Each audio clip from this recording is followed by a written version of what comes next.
ce matin. Dis quand même bonjour à ton voisin, tends-lui la main, dis comment tu vas, j'espère que tu vas bien. Alléluia. Amen. C'est la communion fraternelle. C'est vrai qu'on est venu se connecter à Dieu, mais aussi on est venu pour communier fraternellement. Alléluia. Que Dieu vous bénisse abondamment. Alléluia. Amen. Je sais qu'il y a quelqu'un qui s'est dit, mais pourquoi il est habillé comme ça aujourd'hui là? Amen. Tu ne sais pas que je suis mannequin. Amen. Mais le mannequin de l'Éternel. Alléluia. Amen. Je défile pour la gloire de mon Dieu. Amen. C'est un ami rwandais. Ça me va, non? Hein? Chic, non? Tu veux avoir ça? Tu vas avoir ça. Il n'y a pas de problème. Envoie-moi 100 000. Toi aussi, c'est brodé main. C'est brodé à la main. 100 000. Je t'envoie un. Alléluia. Que Dieu vous bénisse. On va continuer notre enseignement d'aujourd'hui. Je bénis le Seigneur parce qu'il a envoyé ma femme au Rwanda. Il l'a ramenée en toute sécurité. Pendant qu'elle était là-bas, il a protégé tout le monde. Et il a permis des connexions extraordinaires. Alléluia. C'est tellement quand elle viendra prêcher, elle va vous parler de ça. Je sens qu'elle est tellement chargée qu'il faut que je la programme. Amen. Pour vous transmettre vraiment tout ce qu'elle a reçu de la part du Seigneur. C'était une expérience assez enrichissante. Amen. Et c'est quand Dieu oriente. Ça a été vraiment une partie de ce qu'on appelle la lumière intérieure. Alléluia. Elle était censée aller au Ghana, mais au dernier moment, elle a dit non. Je sens le Rwanda. Amen. Et Dieu sait pourquoi il l'a amené là-bas. Et il a fait des choses extraordinaires. Amen. Nous sommes en train d'évoluer sur les lois pour s'investir, pour s'organiser selon les priorités divines, mais savoir s'investir dans les priorités divines. Alléluia. Ces messages sont tellement importants parce qu'ils sont gorgés de beaucoup de sagesse de la part du Seigneur. Et ça nous aide vraiment à ne pas rater pourquoi Dieu nous a créés, ce pourquoi Dieu nous a créés. Alléluia. Je nous encourage à être fidèles vraiment à l'Assemblée, à venir entendre tous ces messages, à rester dans la présence de Dieu. Nous sommes dans une saison de l'Église très mauvaise, ce qu'on appelle une sorte de turbulence. Et pour ceux qui ont pris l'avion, quand la turbulence est assez forte, on reste tranquille et on attache sa ceinture de sécurité. Alléluia. Et nous sommes dans une sorte de turbulence forte par rapport à l'Église. Parce que je vous assure, ceux qui viennent chercher Dieu à l'Église sont peu. Ceux qui cherchent Dieu actuellement sont rares. Et beaucoup de ceux qui ont fait des grosses expériences avec Dieu ont lâché la main de Dieu. Amen. Et parce que l'embarquement est presque arrivé. Dieu peut nous surprendre d'un moment à l'autre. Christ peut nous surprendre d'un moment à l'autre. C'est pour cela que nous devons nous attacher davantage à Dieu. C'est pour ça que la Bible dit en Apocalypse que celui qui pêche, pêche davantage. Et celui qui se sanctifie encore plus. Alléluia. C'est le moment de faire ton choix. Ne sois pas ami. Si tu estimes que tu ne veux pas suivre Dieu, alors va pleinement dans le monde. Mais si tu estimes que tu veux suivre Dieu, tu dois comprendre que ta petite vie spirituelle ne suffit pas. Il faut la doubler encore plus. Parce que la tentation est plus grande. Le diable est plus que déchaîné que jamais. Alléluia. Dieu est déchaîné que jamais. Il se rue sur les enfants de Dieu actuellement. Et beaucoup n'arrivent pas à tenir et à résister. Que Dieu nous donne la force de tenir jusqu'à la fin. Nous avons compris que le plus important, ce n'est pas d'entamer la course, ni de l'avoir parcouru à un certain niveau, c'est de l'achever. Alléluia. L'apôtre Paul dit, j'ai achevé la course. La fin d'une chose au lieu de son commencement, c'est comment tu vas terminer. Peu importe les choses extraordinaires que tu as fait avec le Seigneur. Mais je t'encourage à rester attaché à lui jusqu'à la fin. Et je crois au nom de Jésus que tu le feras pour le bien et que lorsqu'il viendra, tu comprendras tout. Alléluia. Moi, je ne veux pas regretter au ciel. Amen. Je ne veux pas regretter de n'avoir pas pu m'investir autant en Jésus. En plus, Jésus nous fait tellement de bien dans ce monde. Je ne sais pas pourquoi d'autres ont du mal à s'attacher à lui. Alléluia. Que Dieu vous donne la force de rester toujours dans la maison et de ne pas sortir. À toi qui es déjà sur la clôture, en train de chercher à aller de l'autre côté. Que Dieu te donne la force de redescendre dans les parvis et de continuer ton chemin avec le Seigneur. Il ne sera pas facile, mais il est le meilleur chemin. Amen. Alléluia. La Bible dit que la voie qui mène au ciel, elle est très étroite, elle est très difficile. Comme pas d'étroite, c'est-à-dire que ce n'est pas facile d'y marcher. Mais celle qui mène en enfer est vaste. Elle respecte nos envies, notre chair, tout ce qu'on a à faire. Des fois, je suis là et dis, ah Seigneur, je peux faire tellement de choses pour me faire plaisir. Mais pourquoi je ne les fais pas? À cause de toi. Parce que je ne veux pas rater le ciel. Amen. Amen. Amen. Je fais tellement de choses. Je me rappelle quand j'étais à Abidjan, quand un ami m'avait appelé, il m'a dit, tu es venu sans ta femme? J'ai dit oui. Il dit, sans elle, j'ai dit oui. Il dit, mais c'est que ça va être chaud. Il dit, non, ça ne peut pas être chaud. Je vais rester comme je suis venu, je vais repartir. Mais ça peut être chaud, les filles d'Abidjan quand même, hein, elles sont jolies. Hein. Amen. Ah, c'est la vérité.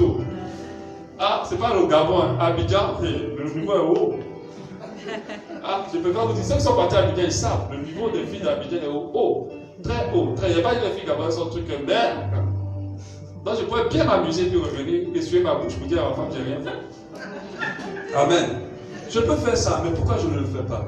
J'aime Jésus. Je dis à ma femme, je resterai fidèle à toi tant que je resterai fidèle à Christ. Et ma fidélité à Christ me suffit pour être fidèle. Alléluia. Donc je nous encourage vraiment à laisser ces choses-là. Quand vous finissez de les faire, après, ils ne vous apportent rien. Attachez-vous à Jésus. C'est le meilleur choix. Amen. C'est la meilleure décision. Battez-vous tant que vous le pouvez avec la force que Dieu vous donne à résister au diable et à vous soumettre à Dieu. Amen. Et le diable fuira loin de vous comme nous l'a dit la parole de Dieu. Nous sommes en train de voir la lumière intérieure. Nous avons commencé il y a 2 dimanches. Ce message nous fait tellement de bien. Et je bénis Dieu pour ce message parce que je pense qu'il repositionne beaucoup dans la vie de plusieurs personnes. Et je crois que leur destinée va s'accélérer. Ce que Dieu a prévu pour eux va s'accélérer s'ils intègrent ce message-là. Alléluia. Amen. Amen. Savoir s'investir dans la priorité divine est très important. Nous sommes sollicités dans le monde par divers désirs, envies, décisions. Et nous avons besoin de discerner ce qui est prioritaire et ce qui ne l'est pas. Et ça, c'est très important. C'est en appliquant les lois divines, les lois de Dieu, qu'on arrive à discerner la priorité. Aujourd'hui, quelqu'un peut donner tout son temps à son travail et négliger sa femme et ses enfants en se disant qu'il est en train de faire bien parce qu'il travaille pour leur donner un avenir. Mais là, il est en train de faire une grave erreur. Et cette erreur va lui retomber dessus le jour où ce travail ne sera plus. Et c'est comme ça que plusieurs détruisent leur vie. Alléluia. Cette organisation de nos vies est tellement importante, mais selon les lois de Dieu, il faut apprendre à le discerner. C'est en cela que nous aurons une vie épanouie. Nous aurons beaucoup de succès. Nous serons en paix, nous serons dans la joie. Moi, j'ai écouté tellement de couples me parler de leurs problèmes et j'ai réalisé que beaucoup n'ont pas su appliquer les priorités divines pendant qu'ils ont l'argent. Pendant qu'ils ont les moyens. Certains pourraient me dire, mais est-ce que tu sais que ça fait près de 10 mois que je ne suis pas allé avec mon mari ou avec ma femme? Je dis, mais ce n'est pas possible, tu as tout l'argent, tu as tout ce qu'il faut. Mais pourquoi tu sais arrivé là? C'est parce que ces personnes n'ont pas mis de l'importance aux priorités divines. Elles ont l'argent en apparence, elles sont heureuses en apparence, mais elles sont tristes et malheureuses intérieurement. Parce que la priorité divine met en nous la paix de Dieu. Elle crée l'épanouissement dans nos vies. Même quand tu n'as rien, tu es en paix. Quand tu appliques les priorités divines. Et ça, ce sont des lois qui ne peuvent pas être annulées. Ce sont des lois qui sont là et qui vont régir nos vies et nous amener dans le bonheur. Quand Dieu te dit que tu dois avoir un enfant dans le mariage, ce n'est pas parce qu'il y a un problème au fait que tu aies un enfant avant le mariage. C'est parce que si tu fais l'enfant avant le temps de l'enfant, ça va te créer des problèmes. Ça va te créer forcément des problèmes. Parce que ce n'est pas la priorité divine de Dieu d'avoir un enfant avant de se marier. La priorité divine de Dieu, c'est de se marier et d'avoir un enfant. Et beaucoup qui ont eu des enfants après ont eu des soucis, sont passés par des phases de troubles et de problèmes. Alléluia. Même si ça pèse après, ils auraient pu éviter ce genre de vie. Alléluia. Et certains, à cause d'un enfant, leur mariage a été hypothéqué pour toujours. Alléluia. Et tout ça, c'est les priorités divines. Même quand Dieu nous parle de la sanctification, ça fait partie des priorités divines. Quand tu te sanctifies à des choses qui sont possibles dans ta vie. Mais quand tu te sanctifies à des choses qui ne sont pas possibles. J'ai encore écouté mon enseignement sur la sanctification puissante de délivrance. Et j'ai réalisé qu'en réalité, la vraie délivrance, c'est de se sanctifier. Quand tu vis dans la pureté, la saleté te quitte. Les choses que le diable a maintenues en toi se maintiennent par la saleté. Et quand tu vis purement, alors tous les jours de malédiction, tous les jours de brisement, ne sais pas de quoi, se détruisent dans ta vie. Alléluia. Donc nous devons comprendre que nous devons organiser nos vies selon les priorités de Dieu pour être heureux. Alléluia. Et c'est une chose importante. Et nous devons vivre qu'à la fin de nos vies, ou au moment où nous avons vécu la majorité de notre temps, nous disons on a vécu correctement. On a fait les choses qu'il fallait. Nous avons abordé toutes les lois, je ne vais pas revenir là-dessus. Mais on entend parler de la loi de la lumière intérieure. Je vais demander à Yann de nous remettre la pyramide de la dernière fois. Dans cette loi-là, dans la loi de la priorité divine, surtout ce qui ne sera pas ôté, nous avons d'abord Dieu. Dieu ne sera jamais ôté. Il est avant tout. Nous devons prendre le temps de prier Dieu tous les matins. Et je le dis, de passer du temps. Si tu passes le temps avec Dieu, tu auras de l'énergie pour tout le reste. Tu auras la force pour tout le reste. Tu auras l'inspiration pour tout le reste. Même pour aimer son conjoint, on a besoin de passer du temps avec Dieu. Alléluia. Parce que la colère, le rudement que tu as dans ton cœur va s'effacer dans la présence de Dieu. Et tu vas pouvoir avoir la pardonner, accepter l'autre comme il est. Alléluia. Mais ça ne veut pas dire de passer du temps, tout le temps avec Dieu. Après Dieu, il ne faut pas sauter directement dans le travail. Il faut passer le temps. Il faut penser aux enfants, aux conjoints. Parce qu'ils viennent avant le travail. Alléluia. Et tout cela nous permet de pouvoir être organisés selon ce que Dieu veut. Même notre travail n'est pas au-dessus du travail que nous faisons pour Dieu. Alléluia. Je le dis et je le répète, nous avons été créés pour Dieu. Et ça, c'est un truc que les gens ont du mal à intégrer. Tu n'as pas été créé pour toi. Si tu vis pour toi, alors tu as un problème. Amen. Personne ne crée pas une voiture pour elle-même. On crée une voiture pour nous. On ne crée pas la voiture pour la voiture. Alléluia. Dieu ne vous a pas créé pour vous. Et quand vous intégrez ça, vous comprenez qu'il est important pour vous de dire ma vie doit servir à Dieu. Mais comment? Il vient la priorité avant, ma vie doit me servir à moi. Le travail et tout le reste. Et ça fait partie de savoir s'investir des priorités divines. Qu'est-ce qui détermine le temps que je vais passer dans une saison? Comment je sais que dans une saison donnée que je dois accroître le temps que je dois passer dans mon service ou le temps que je dois passer hors de mon service? C'est savoir s'organiser dans les priorités divines qui vont nous aider. Mais toutes les lois de base qu'on a données ne sont pas suffisantes, comme je l'ai dit. Par exemple, par rapport à l'année scolaire, c'est évident. Un enfant qui est en vacances, c'est qu'il doit passer plus de temps à jouer. Il n'y a pas de problème. Mais quand il vient à l'école, il va jouer avec ses amis et tout ça. Mais quand l'école reprend, il sait qu'il doit passer moins de temps à jouer. Ça, c'est plus clair. Alléluia. Mais ce n'est pas aussi facile de pouvoir discerner quoi faire quand il faut. C'est pour cela qu'on a la lumière intérieure. Elle vient nous permettre de parfaire la volonté de Dieu. Est-ce que vous savez que la volonté de Dieu a 3 niveaux? Il y a le niveau volonté bonne de Dieu. Il y a le niveau volonté agréable de Dieu. Il y a le niveau volonté parfaite de Dieu. Et lorsque nous voulons aller dans la perfection, nous devons pouvoir écouter ce qu'on appelle la lumière intérieure.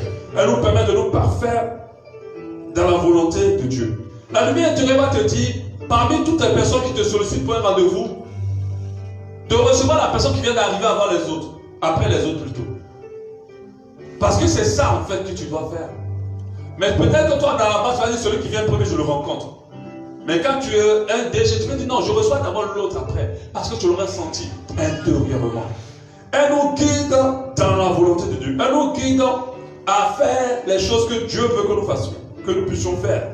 Les grandes lois qu'on a vues, les 4 lois au-dessus, ne peuvent pas nous donner une bonne orientation claire. La lumière intérieure qui va nous conduire, alléluia, c'est la lumière intérieure qui va nous conduire et qui va nous aider à faire les choses qu'il faut faire selon que Dieu le puisse le sentir. Cette lumière intérieure va nous permettre de sentir la voix de Dieu, la volonté de Dieu. Alléluia. Même si Dieu nous parle par les songes, il nous parle par les signes, le plus souvent ce qui nous guide, c'est les convictions intérieures. Amen. Si on n'avait pas ça, on serait perdu. Parce que ce n'est pas tout le temps qu'on fait des songes. Ce n'est pas tout le temps qu'on a des signes. Ce n'est pas tout le temps qu'on a des visions. Mais ce que nous guide beaucoup et puis on ressent Dieu, c'est la lumière intérieure. Je vous assure, tous les sujets que je développe dans cette église, ce n'est pas des sujets que je réfléchis. C'est par l'orientation de Dieu que je les reçois. Je sens les moments de chaque moment. Alléluia. C'est ce qu'on ressent. Mais les conditions qu'on ressent en nous, qui représentent la lumière intérieure, peuvent être troublées, peuvent être mélangées, peuvent être déprogrammées. Alléluia. Tu peux avoir le sentiment qu'une affaire est bonne. La conviction que c'est là que tu dois t'investir. La conviction que tu dois prendre le crédit. La conviction que tu dois faire ça. Mais quand tu t'engages là, ça ne marche pas. Quand tu t'engages là, ça te crée des problèmes au lieu de te sortir des problèmes. Alors, il ne faut pas dire que Dieu ne t'a pas orienté. C'est que quelque part, cette lumière pour te guider a été troublée. Et beaucoup on se trouble là. Tu peux avoir le sentiment pour quelqu'un pour le mariage. Et la personne va te donner toutes les garanties possibles. Et tu vas t'engager avec cette personne à aller plus loin. Le présenter à tes parents et tout cela. La présenter à tes parents. Et puis arrivé un moment, il se trouve que cette personne depuis longtemps était bandite. Mais tu n'as même pas pu capter ça. C'est en cela que beaucoup font beaucoup de mauvais choix dans leur vie. Parce que ce qui les guide, selon les voies que Dieu a tracées dans leur cœur de leur destinée, est troublé, est mélangé. Ce sentiment-là devient faussé. Quand il dit je sens en moi qu'il faut faire, ce n'est plus juste. Alléluia. Dans la lumière éternelle devient trouble. Comment ça fonctionne? Exemple, si Dieu te dit, si tout ce qui est à ta gauche, ce sont les gens qui sont mauvais. Et tous ceux qui sont à droite, les gens qui sont bons. Mais qu'est-ce qui va te permettre de savoir que là c'est ma gauche, là c'est ma droite? C'est un repère qui va te permettre de savoir. Alléluia. Parce que si je retourne, ma gauche n'est plus ma droite, n'est plus ma gauche en fait. Qu'est-ce qui va te permettre de savoir que ceux-là sont mauvais, ceux-là sont bons? C'est quand Dieu te parlait, mais il t'a parlé sur la base d'un repère. Alors nous savons que le repère de nos vies, ce sont nos pères. C'est pour ça que quelqu'un qui n'a plus de repère, il confond sa gauche de la droite. Il va embrasser les gens mauvais en pensant qu'ils sont bons. Il va embrasser les gens bons en pensant qu'ils sont mauvais. Donc quand Dieu va amener des gens bons dans sa vie, il va les décréter comme des gens mauvais, il va les faire des problèmes. Pendant que c'est des gens bons que Dieu a envoyés, il a perdu sa lumière intérieure. Il a perdu la capacité de pouvoir discerner. Et c'est comme cela que beaucoup prennent leurs ennemis pour des amis. Et prennent des amis pour des ennemis. Parce que leur cœur a été troublé, ils n'ont pas le repère. Parce que gauche et droite, dès que tu changes de repère, ce n'est plus pareil. Alléluia. Amen. Et le repère de nos vies, c'est nos pères. Le diable a tout fait pour que beaucoup méprisent leur père. Beaucoup ont honte de leur père. Beaucoup ne reconnaissent plus. Il y a d'autres même que j'ai entendu que leur père est mort. Pendant que le papa est bien vivant. D'un chrétien. Quand tu lui demandes ton père vit, non, il est mort. Parce qu'il ne veut même pas parler de la situation. Mais le papa est bien vivant. Et ces personnes-là sont troublées dans leurs orientations. Et cette personne qui m'avait dit cela, un homme amoureux de foi des gens et d'un amour si grand, mais c'est des faux. Elle va des fois très loin avec eux. Mais c'est des faux. Parce qu'elle disait son père est mort. Pourquoi? Parce que l'expérience avec son père s'est très mal passée. Elle n'a pas connu. Et cette personne n'a jamais pris ses responsabilités. Alléluia. Mais Dieu, notre papa suprême, savait qu'elle était mauvaise. Alléluia. Mais c'est elle qui l'a choisi. Ce père-là, ou cette mère qui l'a choisi pour nous. Alléluia. Et beaucoup ont perdu leur repère. Ils confondent le mal et le bien. Alléluia. Quand quelqu'un perd le repère, il n'arrive plus à discerner ce qui est bien de ce qui est mauvais. Il n'arrive plus. Alléluia. Ce qui est bon ne l'est pas pour lui. Donc il reste dans la confusion. Et ce qui est mauvais ne l'est plus pour lui. Quand tu perds tes repères, tu peux aller vers ce qui est négatif et le considérer comme positif. Et c'est ça la confusion. Et c'est là que vient la confusion. Parce que la lumière intérieure a été troublée. Donc on va te présenter un poison. Tu vas te dire ce poison est bon pour toi. Parce que tu as perdu le repère. Et beaucoup ont perdu le repère. Le premier père dans notre vie, c'est Dieu. Il faut l'honorer.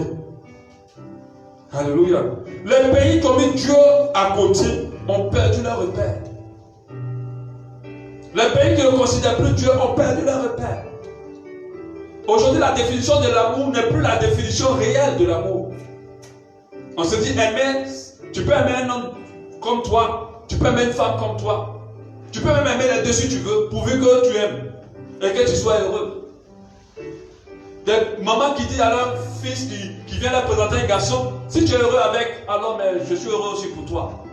Et ce n'est pas qu'ils sont en train de faire semblant, ils sont convaincus que c'est la vérité. Ils sont convaincus que c'est bien. Pourquoi? Parce qu'ils ont perdu le repère de Dieu. Du coup, tout ce qui est mauvais devient bien. Alléluia. Tu peux insulter une personne dans la rue. Ça ne va pas faire grand chose. Mais insulter un homosexuel. C'est là que tu vas comprendre en Occident qu'ils ont perdu leur repère. insulter un homosexuel, tu vas comprendre. Mais tu peux insulter quelqu'un, va là-bas, imbécile, salaud. Les gens ne diront rien.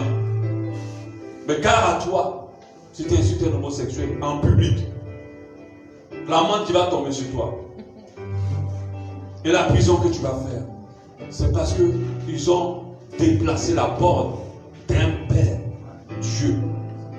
Alléluia. Donc du coup, quand il voit que tu dis l'homosexualité est une débauche et ça mène en enfer, on te dit, toi tu es méchant. Lui il est mauvais, il n'a pas de cœur. D'autres même pleurent. Parce que tu as insulté et tu n'as pas aimé ton prochain. Alléluia.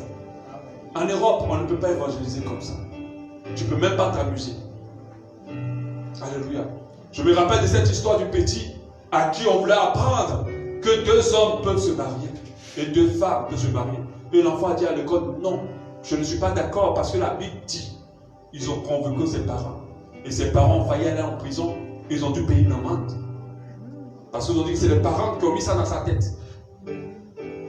Et pour ceux qui suivent l'actualité gabonaise, récemment, on a découvert que dans les livres de nos enfants de 5e, on leur explique que 2 hommes peuvent aller, 2 femmes peuvent aller, et il y a une partie du livre, on leur demande de choisir leur orientation sexuelle. J'ai vu le scandale de ce livre-là. Je dis, ce n'est pas possible. Les gens sont en train de déplacer la borne principale. Et si tu déplaces cette borne-là, tu vas appeler ténèbres ce qui est lumière, et lumière ce qui est ténèbres. La Bible dit à Isaïe 5, 20. Malheur à ceux qui appellent le mal bien et le bien mal, qui changent la ténèbres en lumière et la lumière en ténèbres, qui changent l'amertume en douceur, la douceur en amertume. Parce qu'ils ont déplacé la parole de Dieu. Alléluia. Dans la loi de la lumière intérieure, il y a plusieurs principes. Le premier principe, c'est ce qu'on a vu, c'est le Père le repère. Mais ce n'est pas seulement le Père le repère qui nous permet d'être éclairés par rapport à notre destinée, de savoir faire les bons choix. Mais le Père le repère est la base, c'est le fondement. Si tu réunis ton Père, si tu réunis ta mère, si tu réunis un Père, si tu réunis une mère, alors ta lumière va s'éteindre dans les ténèbres. Alléluia. Et nous avons vu plusieurs passages, Proverbe 20, qui nous dit, si quelqu'un maudit son Père et sa mère, sa lampe s'éteindra au milieu des ténèbres. Peu importe ce que ton papa a fait, il ne faut jamais armer ton cœur contre lui. Il ne faut jamais le critiquer. Il ne faut jamais parler mal de lui. Sinon, tu vas penser dans la vérité. Là, pour le moment, tu penses que tu vas bien. Mais l'avenir va te dire que tu t'es trompé. Et ça va être violent pour toi. Alléluia. Tu n'auras pas le temps de dire, si je savais, ça sera déjà trop tard. Alléluia. Amen. Un enfant ne peut pas maudire un père. Ça n'existe pas. Ce n'est pas une loi divine. Malgré toutes les malédictions que tu as prononcées ton père sur ta mère, ça ne l'atteindra pas. Parce que c'est lui ta source. Si tu le maudis par contre, tout ce que tu as donné à ton père recoule sur toi. Et c'est ce qu'on a vu. Il est la source. C'est de là que tu viens. Si tu maudis là d'où tu viens, alors ça va te maudire toi-même parce que ça reviendra sur toi. Proverbe 30, 17. L'œil qui se moque d'un père et qui dédaigne l'obéissance envers une mère, les corbeaux du torrent le perceront et les petits de l'aigle le mangeront. L'œil, les corbeaux vont le percer. Et la Bible dit en Proverbe 22, 28, ne déplace pas la borne ancienne que tes pères ont posée. L'expression de la notion de père traduit l'origine, le départ d'eux. Si tu ne tiens pas compte de là où tu as commencé, tu ne pourras pas aller là où tu souhaites. Si tu ne tiens pas compte de là où tu as débuté, tu ne pourras pas aller là où tu veux. Amen. Et beaucoup n'ont pas compris ça. Amen. Le point d'origine, le plus souvent, tu ne peux pas le choisir. Tu es né dedans. Tu es né avec. Tu dois tenir compte de cela. Amen. Tu ne peux pas penser à ton avenir, à tes projets, sans tenir compte de ton point d'origine. Ce n'est pas possible. Tu vas foncer dans l'obscurité. Le premier travail qu'on fait dans cette assemblée, moi, la première chose que j'ai fait, quand quelqu'un vient et m'explique sa vie, direct, je vais fouiller d'abord, je vais me rassurer qu'au niveau du père et de la mère, il n'y a pas de problème. Et en majorité au Gabon, beaucoup ont des problèmes avec leur projet. Leur père, leur géniteur, eux aussi, certaines femmes avec leur mère. Amen. Mais si tu es dans cette situation, évidemment, tu ne pourras pas être éclairé. Pour que Dieu t'oriente dans beaucoup de choses, des affaires, des mariages, dans ta vie, il va toujours te demander d'où tu viens. Comme je l'ai dit, si quelqu'un me dit, je vais aller à mon pote, la question que je vais lui poser, c'est où tu es, d'où tu viens. Amen. Avant de lui dire où tu peux partir. Mais si tu ne considères pas d'où tu viens, tu ne pourras pas aller où tu veux aller. Et c'est ce qui arrive généralement. Honorer son père, c'est reconnaître là où je viens. Alléluia. Et très souvent, là où tu viens, va t'aider à aller plus loin. Amen. Il ne faut pas le mépriser. Parlons par exemple du Pays-Bas. C'est un pays qui est dans des creux. C'est un pays qui est en dessous de la mer. Donc c'est-à-dire le sol est marécageux. Il est compliqué. Mais ils n'ont pas dit c'est un mauvais sol. Oh, la France là-bas ou l'autre, ils sont bien. Nous, on va partir là-bas. Mais qu'est-ce qui s'est passé? Parce qu'ils n'ont pas eu une bonne origine. Ou bien un bon départ. Ça leur a permis de développer une expertise extraordinaire. Généralement, un mauvais père va te rendre meilleur. Aujourd'hui, ce pays-là vend son expertise aux autres pays qui ont le même problème. Parlons d'Israël, c'est pareil. Ils ont eu le désert. Mais les plus grands experts du monde sont les Juifs. Les Arabes, aujourd'hui quand on parle de Dubaï, il n'y a pas de villes qui atteignent le niveau de Dubaï. Mais le Dubaï, c'est le désert. Mais ils développent cette expertise-là, pourquoi? Parce qu'ils n'ont pas eu la chance comme nous, comme le Gabon qui a la forêt, les arbres, la pluie, tout. Mais regarde comment on est. Quelqu'un disait que le Gabonais a cette nature-là de ne pas être trop battant parce qu'il a eu tout à côté de lui. Mais les West Africains, ils n'ont pas eu tout. Les Arabes, ils n'ont pas eu tout. Ils se sont retrouvés sur une terre aride, sans eau. Les animaux ont du mal, ils n'ont pas la diversité des panthères, des lions que nous on a. Ils n'ont pas la diversité des gibiers qu'on a. Mais c'est leur origine. Ils n'ont pas méprisé cela. Et ça les a permis d'être meilleurs. Donc j'aimerais te dire, un mauvais père va te rendre bien. Un mauvais père va te rendre excellent. Si tu ne le réunis pas, une mauvaise mère va t'emmener plus loin. C'est un tremplin en réalité. Amen. Ceux qui ont eu des mamans ou des papas poules, ils ont des problèmes généralement. Ils ont du mal à pouvoir se développer. La vie est rude, je vous assure. La vie n'est pas facile. Et si tu as eu, tu as été couvé, trop couvé, quand tu vas grandir, ça va être difficile pour toi. Un maman, un papa n'est pas éternel. Tu entends la vie ceux qui ont eu le bon papa. Mais en fait, tu ne sais pas que tu as eu le plus grand trésor d'avoir un papa aussi difficile. Un papa aussi irresponsable. Alléluia. Mais si tu ne le réunis pas, ce papa-là va faire de toi une personne connue. Une personne qui va réussir dans ce monde. Cette maman-là va faire de toi une femme extraordinaire. Pendant qu'elle est mauvaise pour te détruire. Mais Dieu va utiliser cela en tremplin. Mais à condition que tu ne réunis pas. Que tu continues à l'honorer. Malgré tout ce qu'il fait ou malgré tout ce qu'elle fait. Alors ta lumière ne s'éteindra pas dans les ténèbres. Et tu vas voir les voies que Dieu a tracées dans ton cœur. Et tu vas avancer. Aujourd'hui, le Pays-Bas est un pays très beau. Parce qu'ils n'ont pas renié leur source. C'est de là qu'ils viennent, ils l'ont accepté. Alors, ça leur a permis d'être meilleurs dans certains domaines. La vie que tu as vécue avec tes pères, beaucoup d'hommes en souffrent. Et tu peux les aider. John Smith a été violé 200 fois par son propre père, tous les jours. Il apprenait dans la voiture pour dire, je vais me balader avec l'enfant, nous allons aller faire des courses. La maman aussi s'est dit, bon, allez-y, mais c'est un papa. Si moi je prends mes filles, je dis, on va faire des courses, sa maman ne peut pas se faire quelque chose. C'était juste pour aller s'asseoir garder dans des parkings et violer sa propre fille, qui n'avait même pas encore l'âge de la puberté. Et qui l'a violée pendant des années. Quand elle a grandi, elle avait perdu le repère. Elle a haïssé son père. Elle avait un mariage où on la battait. À chaque fois qu'elle avait des relations, elle tombait sur des gens qui étaient violents. Qui la battaient seulement. Qui la battaient et qui la violaient. Jusqu'à ce qu'un jour, pendant que les chrétiens comprennent qu'il faut honorer ton père. Il faut pardonner. Et c'est ce qu'elle avait fait. Et Dieu lui a permis d'avoir un autre mari qui l'honore et qui la respecte. Qui la respecte et qui la considère. Avant que ce père-là ne meure, elle l'avait honoré. Elle avait pardonné. Mais toi, qu'est-ce qu'il t'a fait? Est-ce qu'il t'a violé? Il n'y a rien de pire de violer son propre enfant. Il n'y a rien de pire que ça. Amen. Il n'y a rien de pire de prendre son propre, ce qui est sorti de toi et de prendre du plaisir avec. Il n'y a rien de terrible que ça. Déjà un enfant, déjà c'est terrible. À plus fort de ton propre sang. Mais elle a pardonné.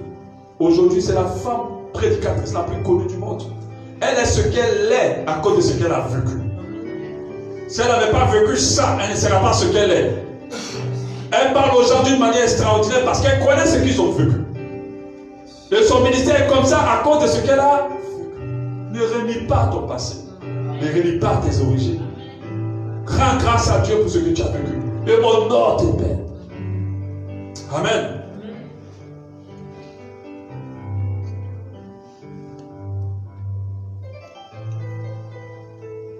Et c'est ce que tu as vécu qui va te faire, qui va te donner une particularité dans ce monde. Et tu seras quelqu'un de bien différent. Alléluia. Comme je disais tout à l'heure, la bonne des pères n'est pas la seule bonne qui participe à la lumière intérieure. Cette intuition ne vient pas seulement de l'attitude que nous avons avec le Père. Il y a d'autres éléments qui rentrent en ligne de compte qui nous permettent d'être éclairés. Le Père est normalement le point d'origine. Mais il n'est pas forcément ton point d'arrivée. Ce que ton Père est, tu ne vas pas forcément le devenir. À condition que tu l'honores. Alléluia.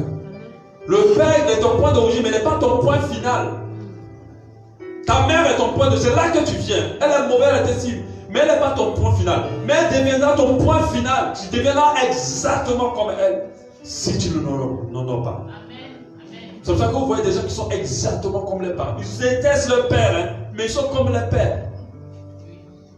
Oh, papa nous a frappé, il a frappé maman. Moi, jamais quand je vais me marier, je ne vais jamais frapper ma mère. Lui, je l'en veux, je l'en veux. Et quand tu te maries, tu bats ta femme, tu bats tes enfants. Toi-même, tu es étonné. Tu dis, mais comment je suis arrivé là? Parce que tu as régné cette bonne. La même manière de ne pas être son papa, de ne pas pleurer, la même manière de ne pas être le point final. Ton papa ne pas qu'il devienne ton point final, c'est de l'honorer. Surtout s'il est mauvais. Alléluia. Dieu aurait souhaité que tous les pères soient des modèles. Mais nous savons que ce n'est pas vrai. Dieu aurait souhaité que toutes les mères soient des modèles. Nous savons que ce n'est pas du tout vrai. Alléluia. Et ce n'est pas le cas. Alors, à un moment donné de ta vie, Dieu va susciter des modèles de ta destinée. Il va susciter d'autres pères qui vont être des modèles de ta destinée. Ces gens-là, il faut les reconnaître. Si tu n'as pas eu l'éducation avec un papa, Dieu va te donner un autre papa qui va refaire ton éducation. Amen. Si tu n'as pas su avoir la tendresse d'une maman, Dieu va te donner une autre maman qui va te donner la tendresse. Mais il faut les reconnaître. Et ils vont rallumer la lumière qui a été éteinte en toi. Amen. Et beaucoup ne le savent pas. Beaucoup ne le savent pas. Ces gens-là vont participer à ta lumière. Ils vont t'éclairer, ils vont te orienter par rapport à ton futur. Alléluia. Le Seigneur va dire à Israël, il dit, je vous ai visité et vous n'avez pas su quand je vous ai visité. On va lire ce passage, c'est Luc 19, 41. Il dit, si toi aussi, au moins en ce jour qui t'est donné, tu connaissais les choses qui appartiennent à ta paix. Regarde ce qu'il dit. Il dit, si tu connaissais les choses qui appartiennent à ta paix. C'est comme si dans ta vie, il y a quelque chose que tu as raté en fait. C'est pour ça que tu n'es pas en paix. Mais maintenant, elles sont cachées à tes yeux. Lumière intérieure éteinte. Est-ce que vous voyez? Elles sont cachées à tes lumière intérieure éteinte. Il viendra sur toi des jours où tes ennemis t'envireront des tranchées, t'enfermeront et te serreront de toutes parts. Mais ils te détruiront. Non, ils te détruiront. Toi et tes enfants au milieu de toi, et ils ne laisseront pas en toi pierre sur pierre. Parce que tu n'as pas connu le temps où tu as été visité. Tu n'as pas connu le temps où tu as été visité. Dieu te visite. Mais Dieu te visite quand? Au travers des hommes qu'il envoie à toi. Au travers des personnes qu'il envoie dans ta vie. Il vient pour rallumer la flamme. Mais il ne vient pas de lui-même. Il envoie des gens pour t'aider. Tu n'as jamais connu ce qu'on appelle l'amour paternel. Il y a quelqu'un qui va t'aimer comme un père. Comme un père. Tu n'as jamais connu l'amour d'une mère. femme qui va t'aimer comme une maman. Alléluia. Mais quand Dieu va l'amener, il faut que tu la reconnaisses. Il faut que tu le reconnaisses. Mais généralement, les gens cassent. Détruisent encore cette relation. Brise cette relation. Et la lumière ne s'allume jamais. Beaucoup d'ici n'ont jamais connu leur père. Mais Dieu remettra un père pour toi. Parce qu'il ne veut pas que tu restes et que tu avances dans l'obscurité. Et quand ça arrive dans la vie de plusieurs, ils ne le reconnaissent pas. Ils ne réalisent pas. Dieu a dit, je vous ai visité. Il a visité Israël pour rallumer la lumière, mais Israël n'a pas reconnu. Il a envoyé les prophètes, Israël tuait les prophètes. Il a envoyé des hommes d'Israël les tuer. Et c'est comme ça qu'ils sont restés dans l'obscurité. Et la Bible dit que ce qui participe à ta paix a été caché. Donc du coup, les gens vivent de trouble en trouble. Ils aiment le Seigneur, ils aiment la parole de Dieu, mais leur vie n'est jamais en paix. Ils n'ont pas la paix. Ils n'arrivent pas à être joyeux. Ils ne sont pas bénis. Il y a toujours des problèmes. Parce qu'ils n'ont pas su reconnaître le temps où Dieu les a visités. Et nous assure, pour plusieurs, Dieu l'a fait ça plusieurs fois. Il a mis des gens dans ta vie qui t'ont aimé tel que tu t'aimes. Ils ont leurs défauts, mais ils t'ont aimé tel que tu t'aimes. Et ces personnes-là étaient prêtes et disposées à t'aider. Des fois, tu as trahi d'autres. Des fois, tu as méprisé d'autres. Des fois, tu as été rebelle avec certains. Et tu as brisé leur cœur. Il te renvoie encore d'autres personnes. Mais quand Dieu fait ça, c'est qu'il te visite. Alléluia. Il te visite. Le Père est le repère d'origine, mais il peut être aussi un modèle du futur. Parce que la Bible dit aux parents d'éduquer les enfants selon la volonté de Dieu. Mais logiquement, un père doit participer à la direction d'un enfant. C'est-à-dire que si tu es bon père, tu dois être le repère aussi. Tu dois l'aider. Tu peux être aussi sur son point de fin. Parce que si tu es un bon père de bonne vie, d'un bon modèle, l'enfant peut t'en inspirer pour avoir une vie. Si tu es une bonne maman aussi, ça peut être la finalité de ta fille. Elle va dire, je vais être comme maman. Et parce que maman est bien, maman est calme, maman c'est sale, maman aime le Seigneur. Et d'autres parents sont bien. Donc l'enfant peut apprendre pour faire directement une orientation de la vie. Mais ce n'est pas le cas. Donc Dieu va susciter d'autres types de personnes, comme on va appeler ces deux catégories de personnes. Les servants que Dieu va susciter, les autres pères, ils sont en deux catégories. Ils sont soit les mentors bergers, on appelle ça berger, ou les mentors, ou soit des tuteurs. Soit des mentors bergers, ou soit des tuteurs. C'est deux catégories de personnes que Dieu suscite pour t'éclairer à nouveau et pour t'orienter vers les bonnes voies, afin que tu ne rates pas ta vie, afin que tu ne rates pas ta destinée. Les bergers ou les mentors, c'est la même chose. Et, ou encore les tuteurs, ça c'est la deuxième catégorie. Alléluia. Parlons du repère des bergers ou le repère des mentors. Alléluia. Nous avons 1 Corinthiens 4, 15. Car quand vous aurez 10 000 pères maîtres en Christ, vous n'avez cependant pas plusieurs pères, puisque c'est moi qui vous ai engendré en Jésus-Christ par l'évangile. L'apôtre Paul ne parle pas comme ça en disant c'est lui qui les a mis au monde. Mais Dieu les envoie, Dieu l'a envoyé dans leur vie pour être père pour eux. Il était le père. Alléluia. Le maître de mentor, nous pouvons en avoir plusieurs. Alléluia. Mais parmi eux, il y a des gens qui sont pères. Il y a des gens que Dieu ramène dans ta vie comme père. Qui sont non seulement des modèles, et qui sont des personnes qui vont vous porter pendant un temps. Qui vont être là vraiment pour se soucier de votre vie. Pas parce qu'ils veulent faire les intrus, mais ils se soucient de comment votre vie évolue. Ils se soucient de votre état de bien-être. Ils se soucient de votre joie. Ils se soucient de votre réussite. Alléluia. Ils se soucient de votre ministère. Ils se soucient de votre foyer, de votre couple. Alléluia. On appelle ça des pères. Ceux-là, il ne faut pas les déshonorer. Il ne faut pas les mépriser. Alléluia. Dieu va en susciter pour combler le vide que les vrais pères ont laissé. Alléluia. Donc on a l'histoire de l'apôtre Paul avec Timothée. Timothée était déjà chrétien qui se rencontre. Mais Dieu a envoyé l'apôtre Paul pour être un père pour Timothée. Et vous allez voir par la suite, il appelle Timothée mon fils légitime. En la foi, que la grâce, la miséricorde, la paix soit, c'est son fils. Alléluia. C'est pour ça que certains pasteurs aiment appeler les âmes ma fille, mon fils. Ce n'est pas juste volet spirituel. Parce que les hommes de Dieu, de toute façon, sont des vrais pères pour les âmes. Sont des vrais pères. Certains hommes de Dieu sont des vrais pères pour les âmes. Ils se soucient vraiment de leur état. Ils prennent de leurs nouvelles. Mais certains qui n'ont jamais été habitués à ce genre de choses prennent ça mal et réagissent toujours négativement. On a comme l'impression qu'ils les espionnent. Alléluia. Amen. Et Timothée qui avait cette œuvre apostolique savait que Paul était un bon apôtre, a pu être engendré, conduit par Paul dans sa destinée. Paul l'a orienté. Alléluia. Mais beaucoup, pour l'orgueil ou pour différents types de pensées, et surtout pour l'orgueil, n'arrivent pas à reconnaître les personnes que Dieu repositionne dans leur vie comme des pères. À cause de l'orgueil. Ils vont se dire, je suis plus intelligent qu'eux. Oh, je peux prêcher mieux qu'eux. De quoi il se mêle? Pourquoi il me parle comme ça? Hein, il se prend pour qui? Il n'a pas le droit de me dire ça. Et du coup, il méprise. Mais tout ça, c'est l'orgueil et la rébellion. Tu veux mener ta vie seul, tu as besoin d'un père. Personne ne peut s'orienter sans repère. Personne. Même la boussole a besoin d'un repère. Le repère de la boussole, c'est qu'il faut regarder au ciel.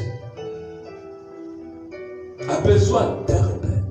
Même quand quelqu'un veut s'orienter, quand il n'a pas la boussole, nous on nous a appris quand tu es perdu.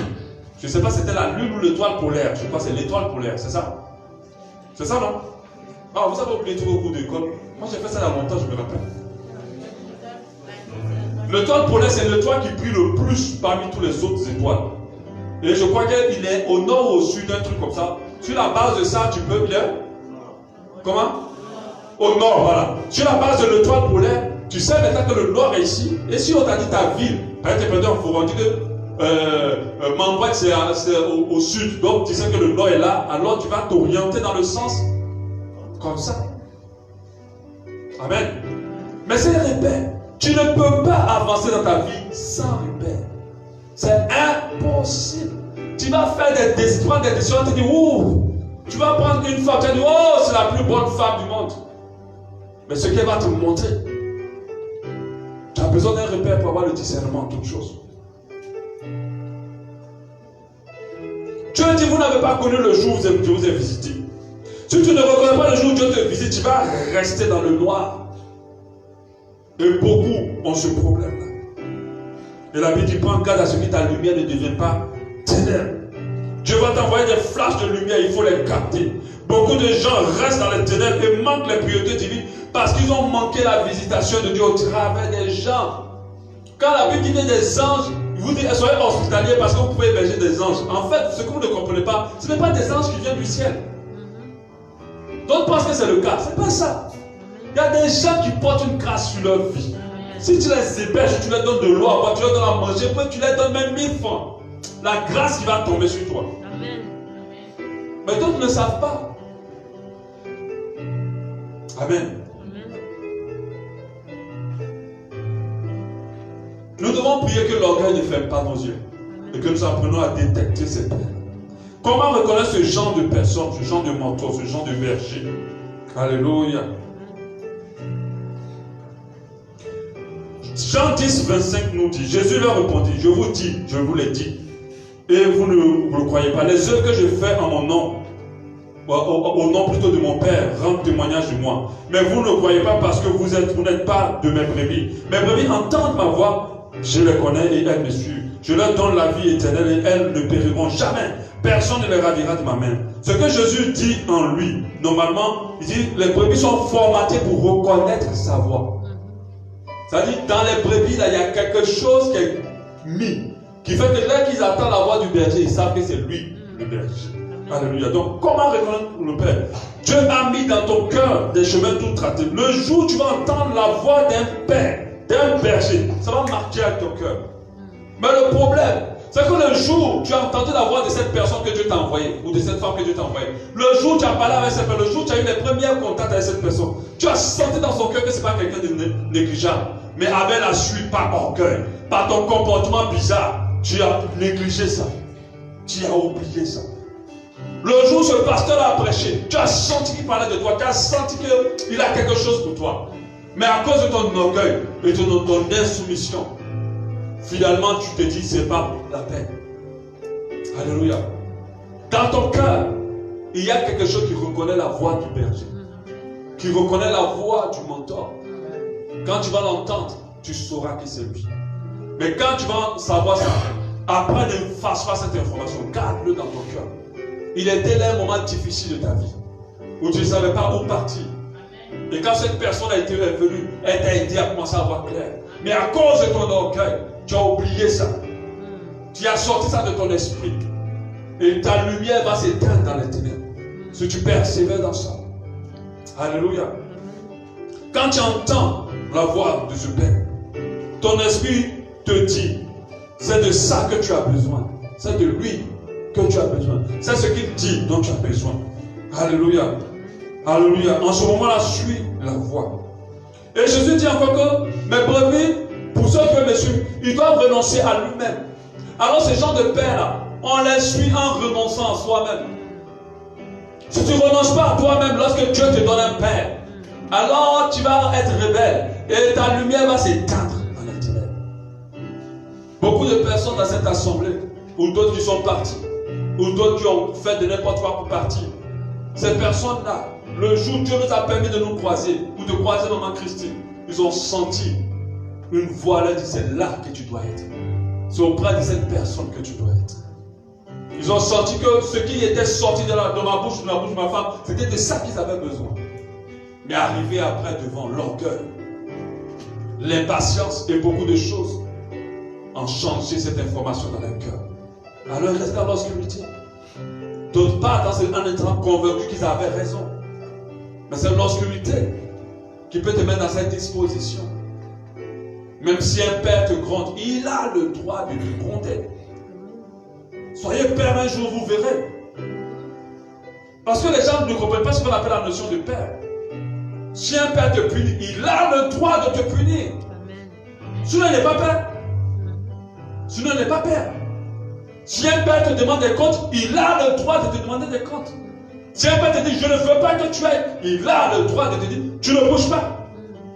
Si un père te dit, tu restes, il a le droit de te dire, tu restes.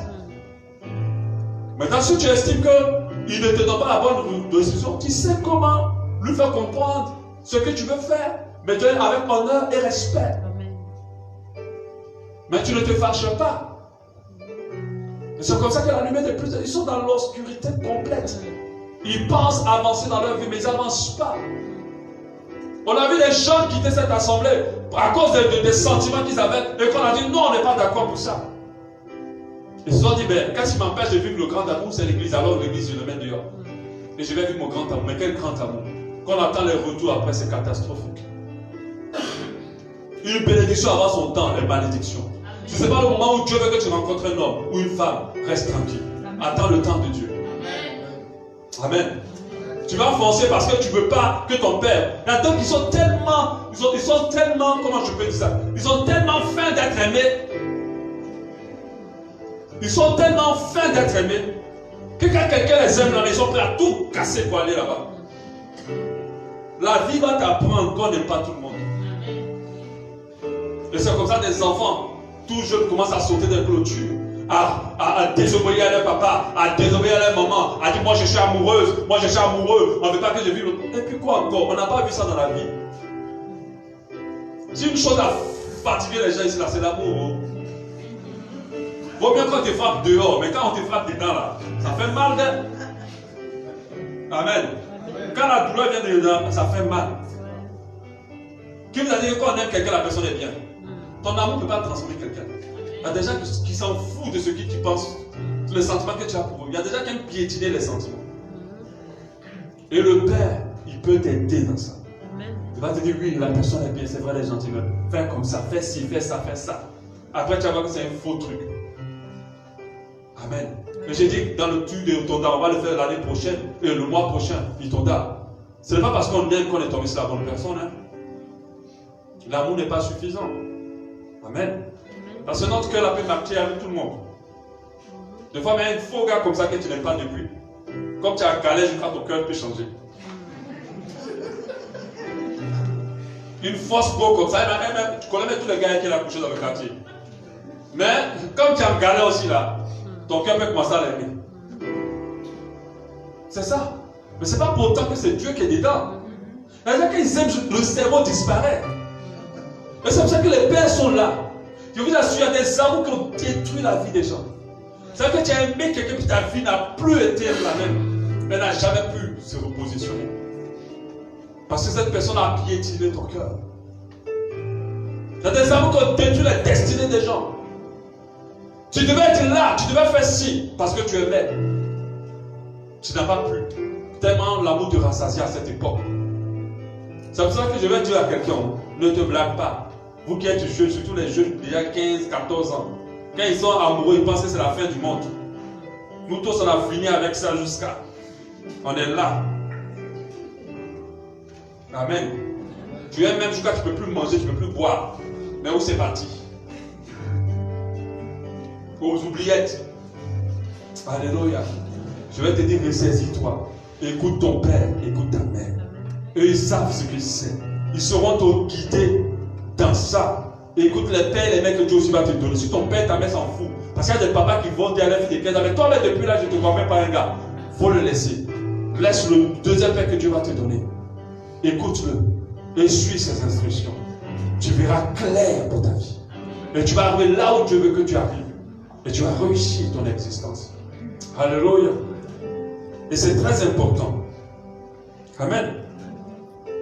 Il faut renoncer à soi-même pour pouvoir suivre un père.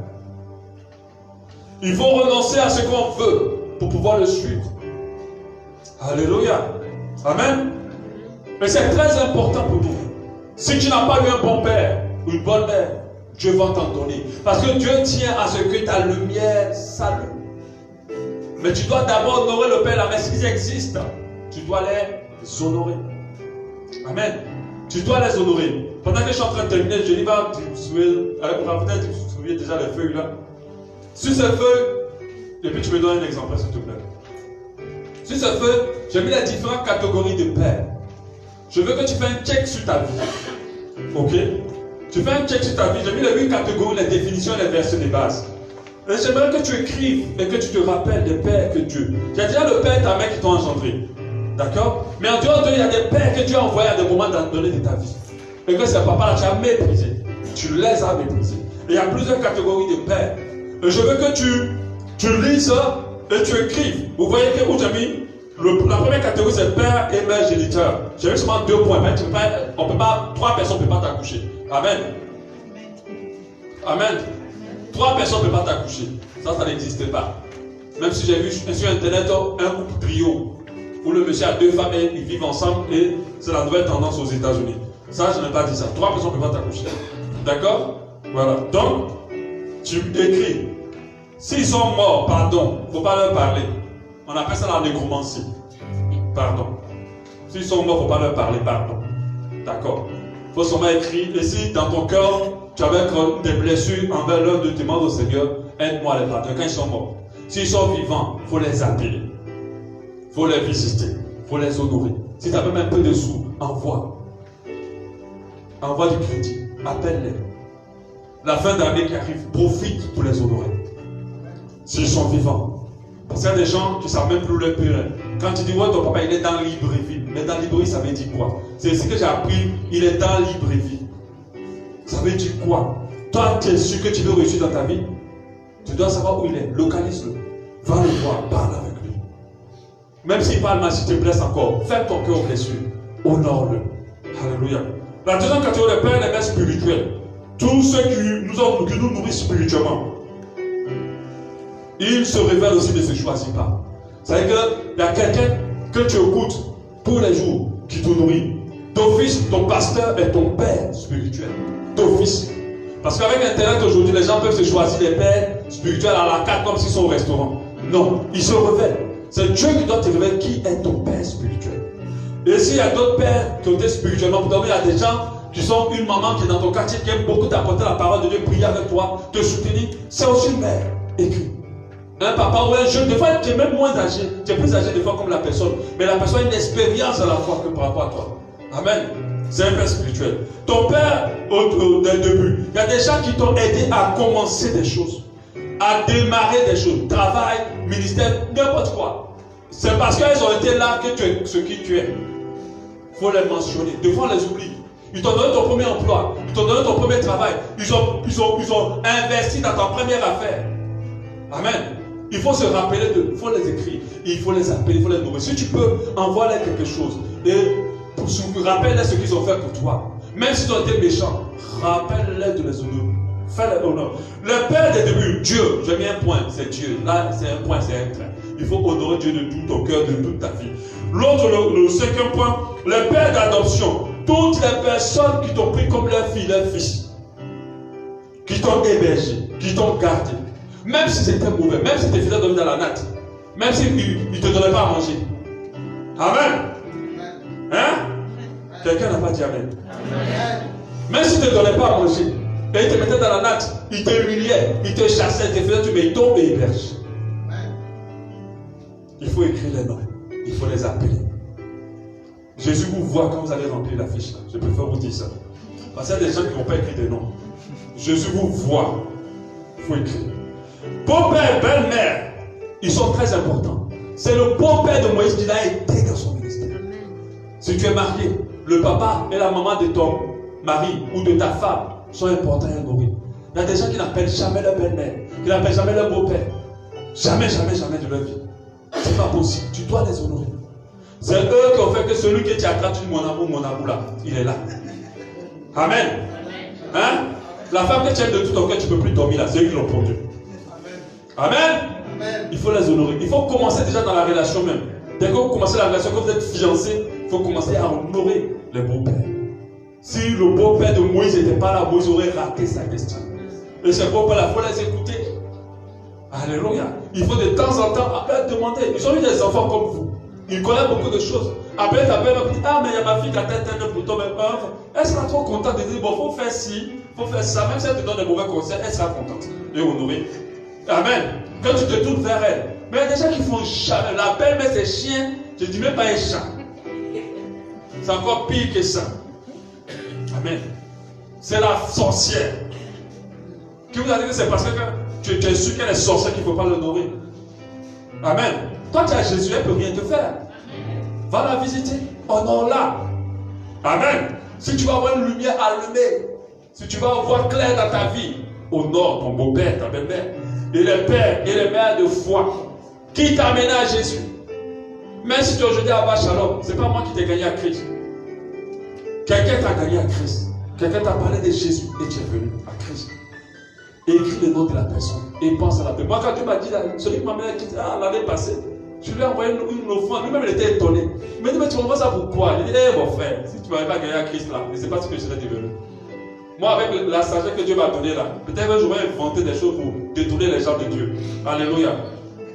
Mais heureusement, Dieu m'a attrapé. Et il m'a envoyé à lui. Mais ça a commencé par qui? C'est en lui.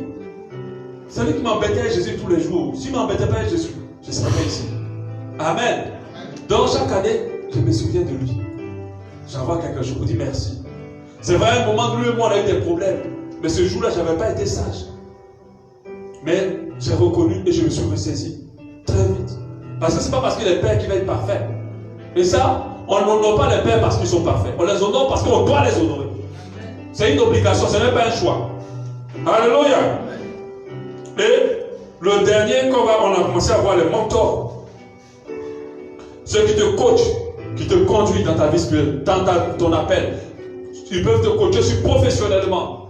Ce sont les mentors, mais ce sont des pères. Et des fois, les gens confondent les mentors et les pères spirituels. Ce n'est pas pareil. Alléluia. Un père spirituel, c'est lui qui te donne la couverture spirituelle. Le mentor, c'est lui qui te conduit dans le ministère. Alléluia. Il te conduit. Le mentor peut être momentané. Et le mentor n'a pas tous les droits. N'a pas beaucoup plus de droits que le père spirituel. Le père spirituel a plus de droits. Et le mentor est catégorisé dans ton ministère. Par contre, le père spirituel gère toute ta vie. Alléluia. Parce que tout ce qui est physique dans ta vie concerne le spirituel. Je te conseille de remplir. Alléluia. Et je te dis, Jésus te voit quand tu vas remplir ça. Si tu as scruté un nom, tu vas te lever le matin, le nom sera écrit dessus. Au nom de Jésus. Et c'est là que tu vas comprendre que mon Dieu est fort. Jésus te voit. Et ce que je suis en train de vous enseigner, vous assure, je n'ai aucun intérêt dedans. Mais ma seule joie, c'est que c'est une vérité de Dieu et qui va vous aider, vous, à rentrer dans la bénédiction de l'Éternel des âmes. Alléluia. avoir clair dans votre avenir et surtout à ne pas rater et perdre du temps. Amen. On va prier.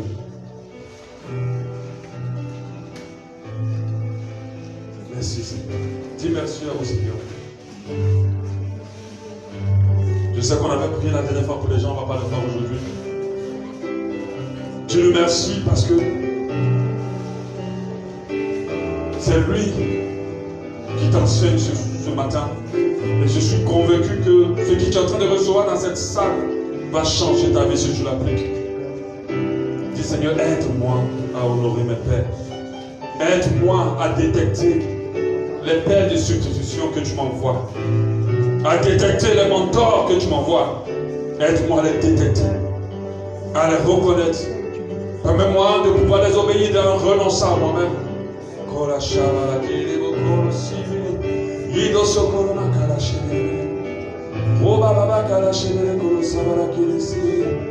Demande à ton Dieu.